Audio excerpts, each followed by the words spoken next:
ওই যে kilometre per hour, আর এটা ওই যে এক্স 1000 আরপিএম, ঠিক আছে। আর ইন্টু মিনিট মানে প্রতি মিনিটে কতবার ঘুরতেছে, যেটা 0 1 2 3 4 করে থাকবে সেটা হচ্ছে আরপিএম বা টেকোমিটার, অরিজিনাল নাম কি টেকোমিটার। আর যেটা যে কোনো গাড়িতে 10 20 বা 0 20 40 60 এরকম করে থাকবে এটা হচ্ছে স্পিডোমিটার, মনে থাকবে।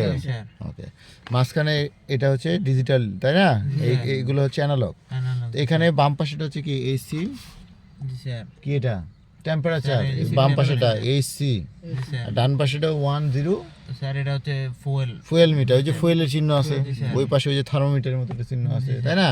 আর এখানে দেখেন এখানে ট্রিপে দেওয়া আছে, আমরা এই দিক দিয়ে দিই, অনেক কিছু দেখা যায় এখানে।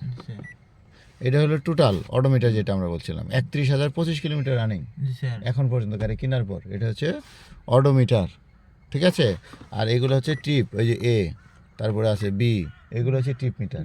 এগুলো জানি না কোন কারণে হয়তো কী করছে, আমি রিসেট করতেছি না, হয়তো কোনো ওনারা হিসাবের জন্য করে রাখছে, ঠিক আছে। তো ওগুলো এখানে গিয়ে চাপ দিয়ে ধরে রাখলে এগুলো আবার জিরো হয়ে যাবে, এই বাটনটা।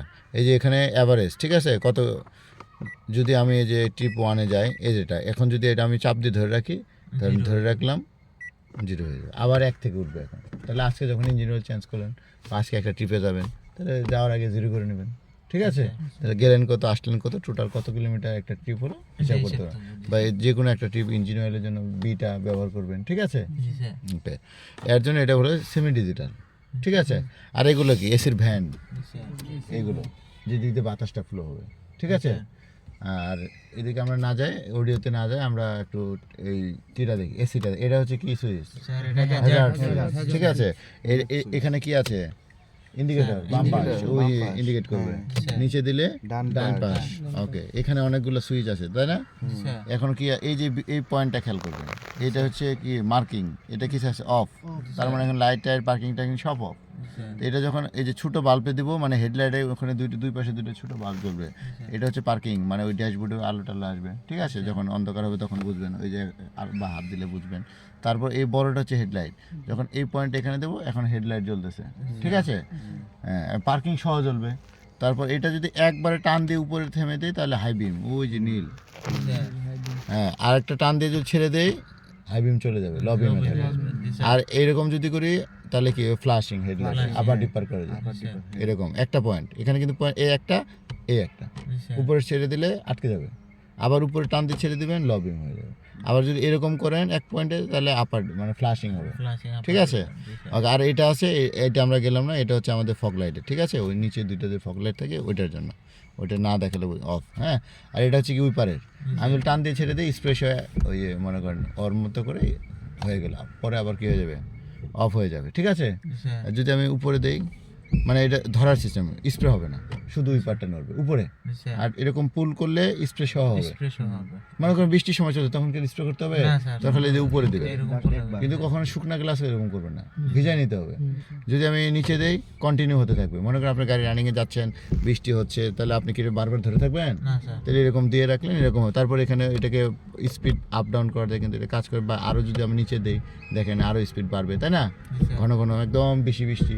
আবার যদি একটু উপরে দেই, একটু কমলো গতিটা, তাই না? মনে করেন এই যে অফ, ঠিক আছে। মিডিলে দিলে অফ, আর টান দিলে স্প্রে সহ, ঠিক আছে। ওকে, আর এইগুলো তো মোটিভেশন আছে। তাহলে আমরা এসির মধ্যে যদি আসি, তাই না, কি আপনাকে বললো কীভাবে কী করতে হবে, তাই না? তাহলে এসি আমরা স্টার্ট দিই। হ্যাঁ, তো স্টার্ট দেওয়ার যদি কোনো সময় রানিংয়ে গাড়িটারি বন্ধ হয়ে যায়, অবশ্যই এসি অন রেখে স্টার্ট দেবে না, তাহলে কম্প্রেসরের উপর চাপ পড়ে। এসি ডিসি অফ করে নিয়ে বা লাইট টাইট অফ করে নিয়ে তারপর স্টার্ট। বাইক চাললে তাও দেখবে, অনেকে দেখবেন হেডলাইট দাঁড়ানো অবস্থা আবার স্টার্ট মারে, এটা কিন্তু চাপ পড়ে ব্যাটারির উপর, ঠিক আছে। দিলাম, তাহলে ওই সাইনগুলো চলে গেলো, তাই না? কারণ এসি অনেক আছে, হ্যাঁ, তাই না? এগুলো সব হচ্ছে বাটন টাইপ। আমাদের কালো গাড়িতে অবশ্য আবার লিভার টাইপ, ওগুলোতে লিভার আছে ছোটো ছোটো, কোন দিক দিবেন, ঠিক আছে। এটা হচ্ছে টেম্পারেচার, কোন টেম্পারেচার, ওই ভিতরে এটা কি গরম দিবেন না ঠান্ডা দিবেন, এর জন্য, ঠিক আছে। এটা হচ্ছে এসির ফ্যান, কতটুকু স্পিডে ঘোরাবেন, ঠিক আছে। বাতাসটা যে বেরোবে স্পিডে, যেমন আমি যদি বুঝতে পারছি, এটা হলো ফ্যানের, এটা হলো টেম্পারেচার আগে অন করে। আর এটা কি চিহ্ন, এই যে বাতাসটা সার্কুলেশন হবে এই যে গাড়ির ভিতরে, যখন এটা অন করবে, ঠিক আছে? ভিতরের বাতাসটা হ্যাঁ, ভিতরে দিতে। আবার যখন অন করবেন না তখন বাইরের বাতাসটা সার্কুলেশন হবে। স্যার তো কখন করবেন এটা আবার করতে হয়, সবসময় ভিতরে বাতাস দেওয়া হয় না। যখন একদম হাইওয়েতে যাচ্ছেন, পরিষ্কার আশপাশ ধুলাবালি নাই, তখন এটা অফ থাকলে অসুবিধা। কিন্তু যখন শহরে টরে চলবেন ধুলাবালি, তখন ভিতরের বাতাসটা ভিতরে সার্কুলেশন করাতে হবে, নাহলে ওইটাতে ধুলাবালি থাকবে। এটা হচ্ছে আমরা কি বলি, এটা কি বলবো,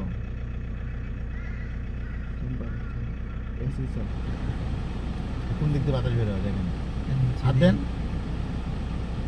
কোন দিক দিয়ে, স্যার, সামনে ও, এই যে ও, নিচ এখানে- দিয়ে বাতাস এখানে বের হাত হয়। দিলে, এই দিক দিয়ে বের হয়।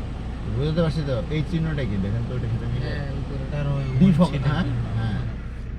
বুঝছি স্যার, ওই কোনো সময় এটা যদি- না, একটা নাম আছে ডেমিস্টার সুইচ, ডেমিস্টার বা অনেকে ডিপ ফগার বলে, ঠিক আছে? এটা যখন গ্লাস ঝাপসা হয়ে যাবে, এই দিক দিয়ে তো সাদা সাদা হবে, তখন এই সুইচটা অন করবে, তাহলে এই দিক দিয়ে বাতাসটা বের হয়ে ওই যে ঝাপসা কুয়াশাগুলোকে অ্যাবজর্ব করে নেবে, ঠিক আছে? স্যার, আর এটা অটোমেটিক, আর এটা ঠান্ডার, ঠিক আছে? আর এটা অটো দিলে আমার যতটুকু স্পিডে ঘোরার ফ্যান, যতটুকু ঠান্ডা বাতাস বের হওয়ার একদম স্পিডে বের হবে, আস্তে আস্তে আবার সে ডাউন হয়ে যাবে যখন ভিতরে টেম্পারেচারটা তার অনুযায়ী চলে যাবে, ঠিক আছে? এর জন্য এটা সে অটোমেটিক কাজ করবে, আপনাকে ম্যানুয়ালি কমানো বাড়ানোর প্রয়োজন নাই, ঠিক আছে?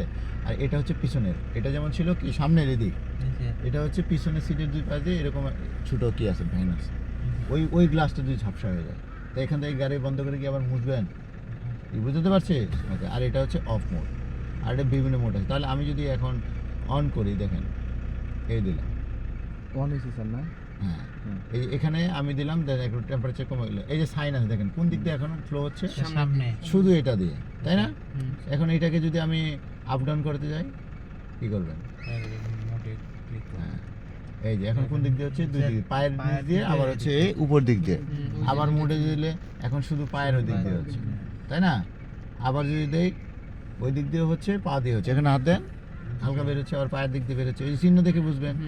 আবার যদি দেই, আবার এই সরাসরি আগের মতো, তো এটা রাখা বেটার, ঠিক আছে? অনেকের পাটা কি হয়, ঘামে টামে। আর যদি এখন যদি ফ্যানে, এই যে এটা ফ্যান যদি আবার বাড়ান ম্যানুয়ালি, আপনি বাড়ালেন, ঠিক আছে? কমালেন, আপনার ঠান্ডা আরও বাড়ানি দরকার, টেম্পারেচার, ঠিক আছে? বা আমি তখন আরোই দিলাম, একটু করে কমে আসবে, তাই না? কম বেরোবে, হ্যাঁ। তারপর আরও যদি আমি যদি আরও ঠান্ডা করি, দেখেন কমে আসলে কি বাড়বে না কমে কমবে? আসলে ঠান্ডাটা বাড়বে। হ্যাঁ, হ্যাঁ, এখন দ্রুত ঠান্ডা হবে, কি বুঝতে পারছি? 18 নিচে আর আসবে না, ওই দেখেন ওই যে একদম ফ্রিজের কি এর মতো বেরোচ্ছে, ঠিক আছে? কমে আসলে ঠান্ডা বাড়বে। তো তাই তো, ফ্রিজ চালান, মানে এসি চালান না, টেম্পারেচার তো এরকমই হ্যাঁ। সিস্টেম। আবার যখন আমি দেখেন আপনি যদি টেম্পারেচার এই দিলাম। বেশি দিলে তোমার গরম লাগবে, এই 32 শীতকালে সর্বোচ্চ, এখন আস্তে আস্তে দেখেন টেম্পারেচারটা একটা সময় এসে, আমি গরম। যদি হ্যাঁ এটা অটো দিয়ে দিলে তো একদম বেশি, অটো কমা। এখন দেখেন ঠান্ডাটা তুলনামূলক কেমন, আস্তে আস্তে গরম হচ্ছে কিনা, স্যার, হ্যাঁ? গরম বেরোচ্ছে আস্তে আস্তে, হবে আরও কিছুক্ষণ চললে, ঠিক আছে? তার এখন যদি এখানে দিই, তাহলে ভিতরে বাতাসটাই ভিতরে, ঠিক আছে? তো এটা ওই যে 22-23 এরকম অ্যাপ্রক্স রাখবেন যখন ম্যানুয়ালি এটাকে অপারেটিং করবেন, হ্যাঁ? 22-23 আমাদের দেশের জন্য, হ্যাঁ? তো আপনার যদি আরও প্রয়োজনে রাখবেন, আর অটোতে দিলে তো সে একবারে অটো, তার যতটুকু বন্ধ করো কিভাবে? এই অফ, আর অন করবো ওই যে এই স্টারও দিয়ে অন। হ্যাঁ অফ দিলে সব off। অফ দিলে সব কি বুঝতে পারছিস? স্যার অন করলে ওই যে ওইটা ওই হ্যাঁ, টেম্পারেচার এই যে এটা দিবেন, ও, এই যে অটোমেটিক এই যে হয়ে গেল, ঠিক আছে? অটোতে দেওয়া আছে 22 পয়েন্ট, আস্তে আস্তে কমবে বা বাড়লে বাড়বে, ঠিক আছে? হ্যাঁ, আর বাতাসটা ভিতরেরটাকে সার্কুলেশন করলে এটা ভিতরে বাতাস ভিতরে, আর তখন আসতে বাইরে থেকে, ঠিক আছে? আর এটা দিলে ওই দিক দিয়ে, এটা দিলে ও পিছনে, আর বাকি তো মুডে কোন দিক দিয়ে দিবেন না দিবেন এটা আপনি করবেন, ঠিক আছে? আর এটা কিন্তু কিছুই না, দিলে জি, স্যার। আবার এরকম মুডে কিছুই হয় না, এরকম চাপাচাপি করে, ঠিক আছে? জি, স্যার। আর কিছু না। এই দুইটা এটা বাকি আছে। এগুলো মিরর, এই বামেরটা আমি অ্যাডজাস্ট করবো, তাহলে মাঝখানে স্টপ, এই যে এটার মতো বামে মিরর অ্যাডজাস্ট করবো, এই যে বামে নড়বে, ঠিক আছে? এই যে উপরে নেবেন না নিচে নেবেন, ঠিক আছে? আর অ্যাডজাস্টমেন্টটা থাকবে এরকম, ঠিক আছে?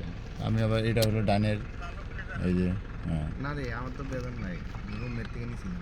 এই যে অফ করে দিলাম, এই যে মাঝখানে রেখে দেবো পয়েন্টটা, এইটা এখানে, এখন আর কাজ করবে এটা না। সেটিংটার মূলত ইয়েটা কি কি উঠে কি যেমন অবস্থা? দেখবেন এই অ্যাঙ্গেল বরাবর এই হ্যান্ডেলটা দেখা যাবে, স্যার, এই কোণা বরাবর। স্যার একটা যে গ্যাস লাইন, একটা যে এই তেলের লাইন, এটা কিভাবে দেয় স্যার?